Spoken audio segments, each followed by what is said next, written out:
going to America, going to places like the wild card where they throw you in with almost whoever's in the gym.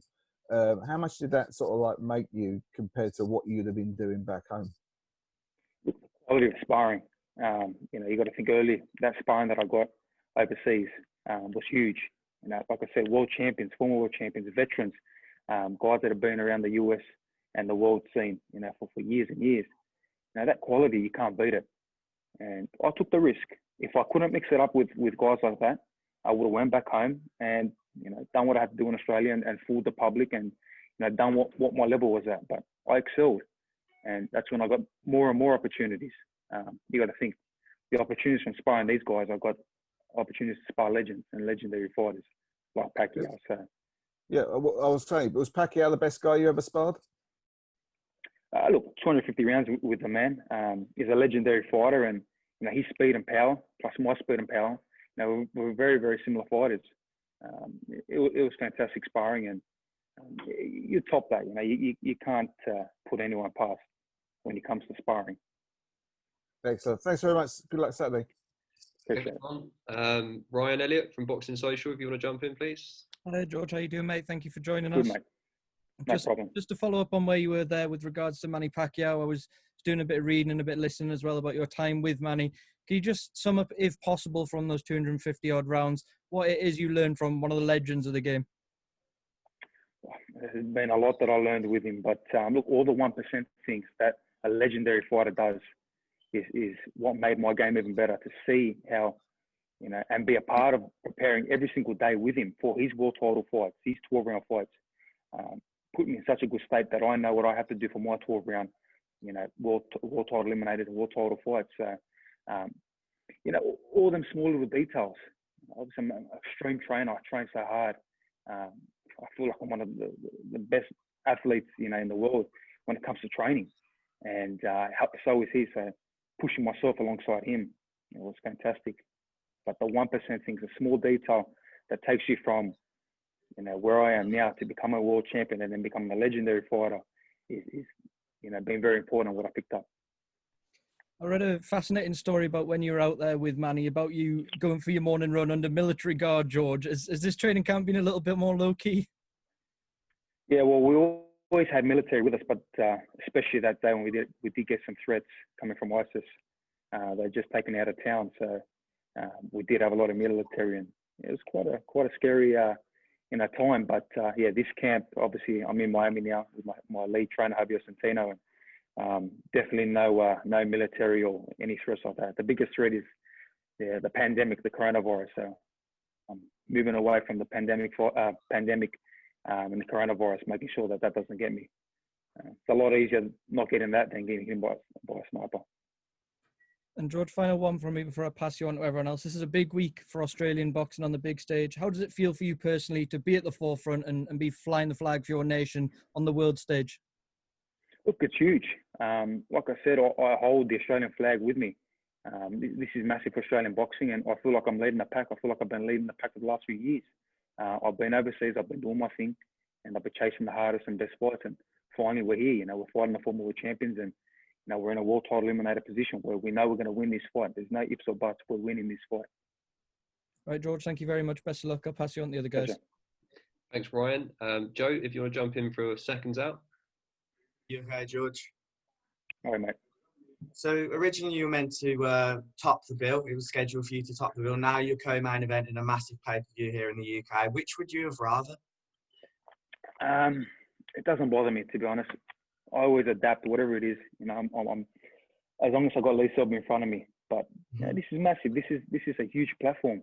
Chisora and Usyk are massive names in world boxing. So for me to be co-featuring, I'm here, looking to steal the show. I've co-featured a massive show before. Obviously, Joseph Parker, when he defended his world title fight, I was the co-feature in that and had a massive win, and I stole the show that night as well. So I feel a lot of similarities from that fight to this fight. Not only the way Selby moves and the way I fought an opponent, the way he moved, but big show, big platform, TV, and we're going to make a huge statement. Do you think the exposure would have been bigger if you were to headline your own card, or do you think being on pay-per-view, being underneath the likes of Alexander Usyk and Chisora, you're going to get more exposure this way? I think the exposure is going to be huge. Like Selby is really, he's done and dusted. You know what I mean? I don't know how many people wanted to tune in to see Selby. I know a lot of people wanted to tune in to see Kambosos, but I don't know on his side if we just were the headline in May 9th. But this is a better situation. You know, everything happens for a reason, and you know, I'm just excited that I get to fight this guy finally. It's been a long time coming, and I tell you, I can't wait. If I could fight him right now, right this second, I'd be ready to jump in right now. I'm not surprised. It's been a long time coming, and this fight's been rescheduled too many times. So I'm excited as well.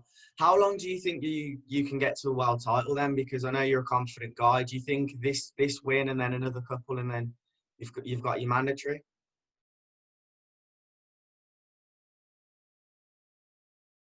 I'm mandatory, and it won't be just a world title; it'll be a unified title fight. I'll tell you that will happen. And who do you think that could be against? Because obviously Lopez is looking at Devin Haney, perhaps aka the email world champ. He said. Do you think you know this is still a very stacked division? Who do you think you could fight? I'll tell you, he's looking at us. I'm telling you now, he's looking at us. Devin Haney, yeah, they got big names. Ryan Garcia got big names, but he's not going to fight these guys. He's going to be looking at us, so he can make the most money fighting us. Like I said, you bring that fight to Australia, 50, 60, 70,000 people will fill out a stadium. It will be the biggest event in world boxing. And obviously, being from Australia, there's obviously another big fight in Australia this weekend. What do you think it is that's helping the Australian fighters get such a big name these days in boxing, especially over the last couple of years? We've got a few guys that are willing to take risks and willing to, step out of the comfort zone. The past with Australian fighters, they like to stay in Australia and just, make money and suck the fans. But the fans got over it. The fans realised what was happening, and they left the sport and they didn't want to see it. But finally, guys like myself leading the pack and a few other guys have taken the risk and said, look, we'll go overseas. I've been overseas for 4 years. Like I said, I haven't fought in Australia for 6, 7 fights. So, I've been taking the risk for a long time, and I feel like I've been leading the pack. I was one of the first to do it. Mm-hmm. And how do you see Malone versus Inoue going this weekend? Tough fight. The Japanese fighter is an incredible talent. But look, you've got to back your own. And I'll definitely back Malone. Hopefully he can pull the big upset. And obviously, being that you're in the UK now, would you like to stay and fight here a lot longer if you win or lose? Do you think it's good for your career staying in the UK? Yeah, I'd love to fight in the UK again. Obviously, this fight has got no fans behind closed doors, but I've got such a big UK fan base over here. I get so many messages saying that we wish we could come to the fight. We wish we could be there. And I told them all that I promised them that I will come back here and fight. Obviously win that world title and possibly defend it against the upcoming UK fighter in the future. Nice. One more question. I've seen your YouTube channel showing like little clips of you spar, little clips of you in training, sparring and everything like that. What's your motivation behind that? Look, we just like to show the fans, guys like yourself, that want to see what us athletes are doing. I love putting little bits and pieces and keeping the fan base and keeping everyone happy to see, okay, that's what goes down in the boxing world. That's how hard it is. A lot of people just see, the night of the fight, but there's a lot of blood, sweat and tears, to lead to them special moments. Yeah, I've watched them a lot of times, and I've tried to copy what you're doing, but it's too hard, man. It's sharp. Practice, and you get it. That's it, man. Thanks for your time. Okay. No, pleasure. Lastly, we have time for Jeremy. So, Jeremy, do you want to jump in before we let George on with his day? Cheers. Fantastic. George, good to see you, and thank you for taking the time. Pleasure, thank you.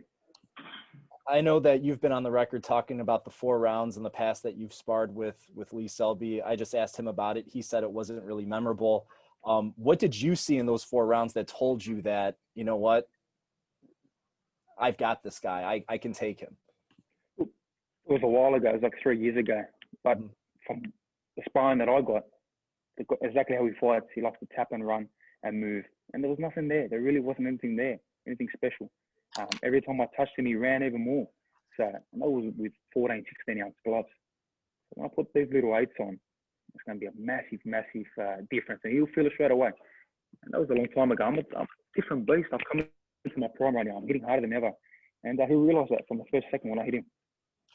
He's an elusive fighter, as you've kind of discussed there. You know, footwork, movement around the ring.